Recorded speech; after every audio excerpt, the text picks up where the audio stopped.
Thousands of golden fish chips rush across a steel conveyor.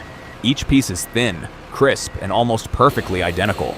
A moment later, sealed bags drop into export boxes faster than workers can count them. But these crunchy snacks began as heavy blocks of frozen fish. Inside this Korean factory, the transformation starts before sunrise. Trucks arrive carrying lean white fish kept at a carefully controlled temperature. Every shipment is checked before entering the production area.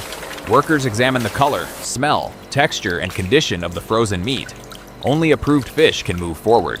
The blocks are then carried into a chilled preparation room, where the ice slowly releases its grip. Water begins to drip. The pale fish becomes soft again, but thawing is only the first step. Before the factory can create something light and crunchy, every unwanted bone, skin fragment, and dark piece of meat must disappear. The thawed fish, likely cod or pollock, now enters one of the most careful parts of the factory. Powerful water jets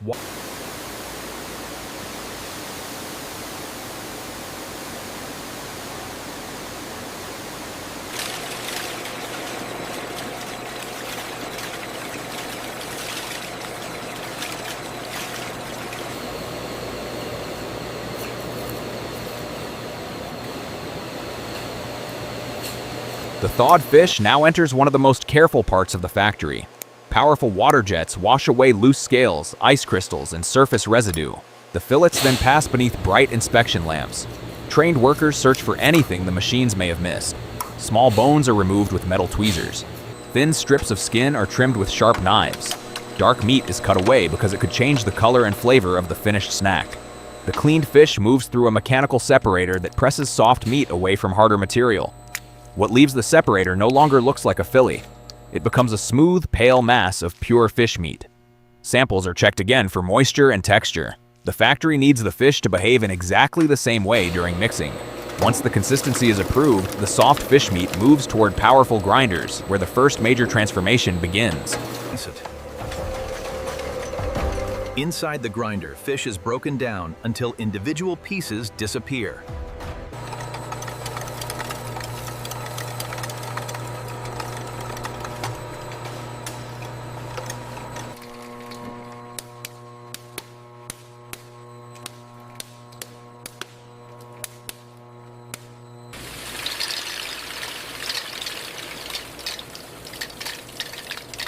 Inside the grinder, the cleaned fish is broken down until individual pieces disappear.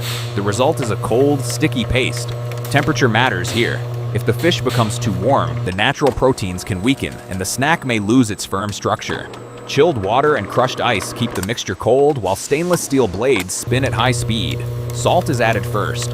It helps the fish proteins bind together. Then measured amounts of starch, sugar, and mild seasoning enter the mixer. Some recipes include onion powder, garlic, pepper, or a small amount of seaweed flavor. The ingredients are not simply stirred.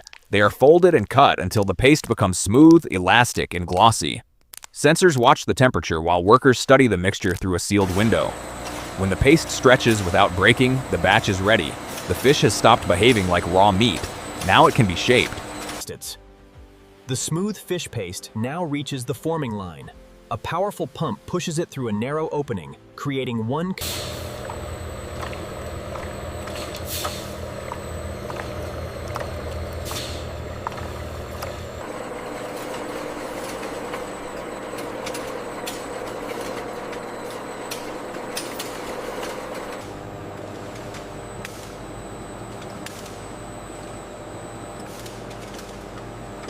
The smooth fish paste now reaches the forming line. A powerful pump pushes it through a narrow opening, creating one continuous ribbon. Steel rollers flatten the ribbon until it is only a few millimeters thick. This thin shape is essential. A thick layer would stay soft in the center. A thin layer can lose moisture evenly and later become crisp. Cameras and sensors check the width while adjustable blades trim the edges. The unbroken sheet then enters a long steam chamber. Hot vapor surrounds the fish without burning the surface. The proteins tighten, the starch swells, and the fragile paste becomes a flexible cooked sheet. When the sheet leaves the chamber, the color has changed slightly. The surface is smooth, warm, and firm enough to lift from the belt, but the sheet is still full of water. To become a crunchy snack, most of that moisture must be removed slowly and evenly. Drying is slower than almost every stage before it. The warm fish sheet travels through a long chamber filled with carefully controlled air.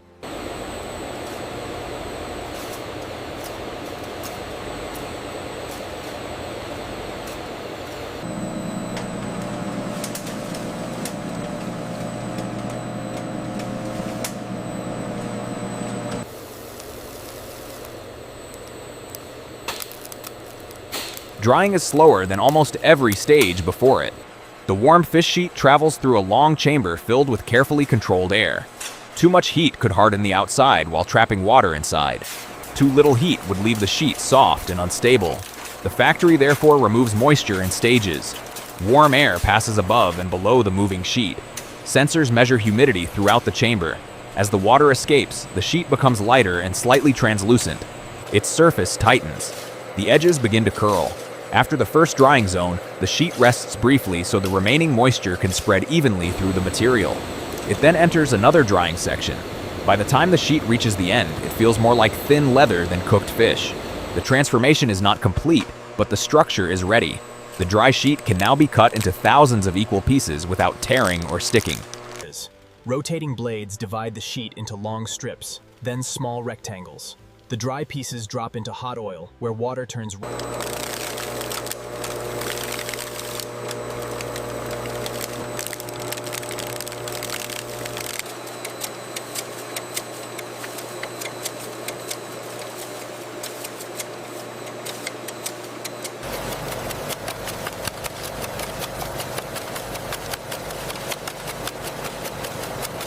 The dried sheet is strong enough to enter the cutting line. First, rotating blades divide it into long strips.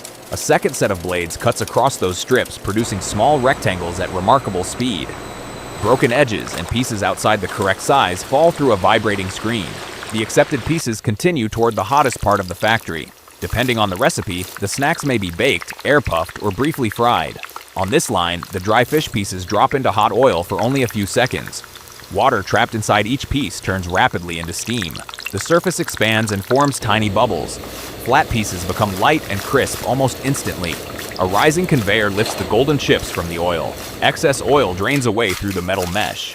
The pieces now look finished, but their flavor is still mild. The next machines will give every chip its final coating. The hot chips cannot be seasoned immediately. A strong blast of filtered air first removes surface oil. The chips then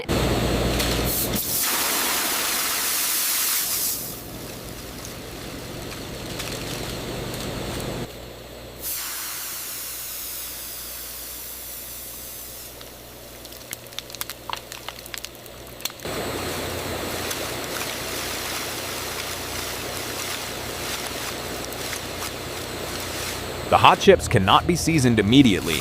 A strong blast of filtered air first removes surface oil and lowers the temperature slightly. The chips then enter a large rotating drum. Inside, every movement has a purpose. The drum lifts the chips and lets them fall through a fine cloud of seasoning. Salt forms the base. Garlic, onion, pepper, seaweed, or spicy red chili may be added depending on the export recipe. A light mist of seasoning oil helps the powder attach to the uneven surface. The drum turns slowly enough to protect the fragile chips, but long enough to coat both sides. Cameras check the color as the pieces leave. Too little seasoning creates a pale batch. Too much can hide the flavor of the fish. Workers take samples and compare them with an approved reference. Only when the balance is correct can the chips enter the cooling line, where their final crunch will develop. Freshly fried chips are crisp on the surface, but the texture is not yet stable.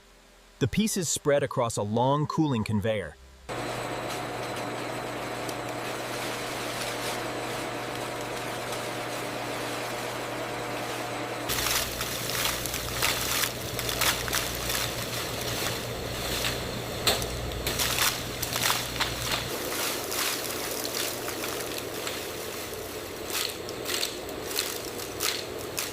Freshly fried chips are crisp on the surface, but the texture is not yet stable.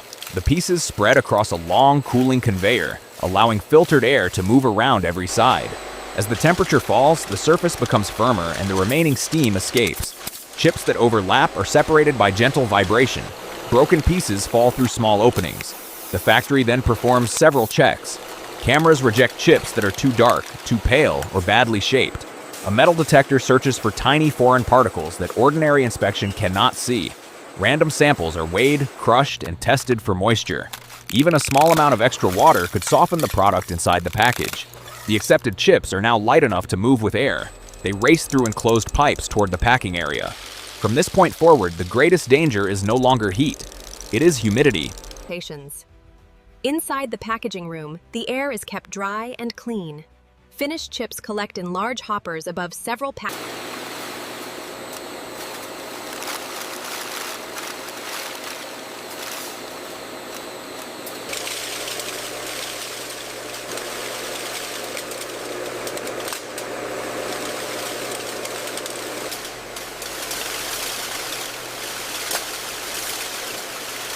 Inside the packaging room, the air is kept dry and clean. Finished chips collect in large hoppers above several packing lines. Computer-controlled scales divide the moving snacks into exact portions. Small gates open, and each measured serving falls into a waiting pouch. Before sealing, the package receives a controlled flow of protective gas.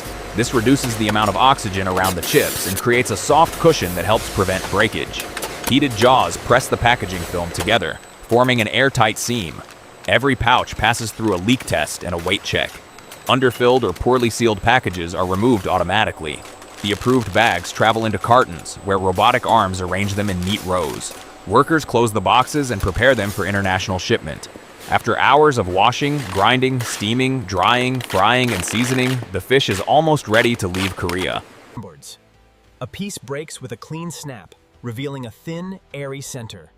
What entered the factory as cold white fish now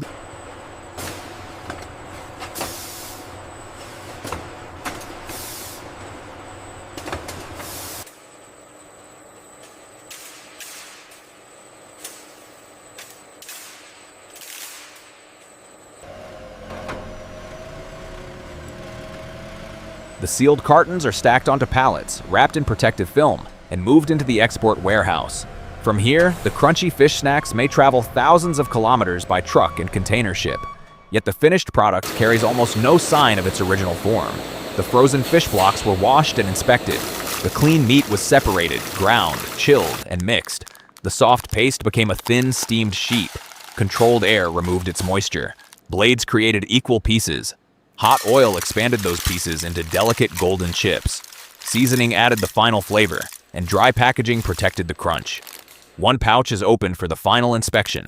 The chips are light enough to move with the smallest touch. A piece breaks with a clean snap, revealing a thin, airy center. What entered the factory as cold white fish now leaves as a crisp Korean snack, sealed inside boxes and ready for export.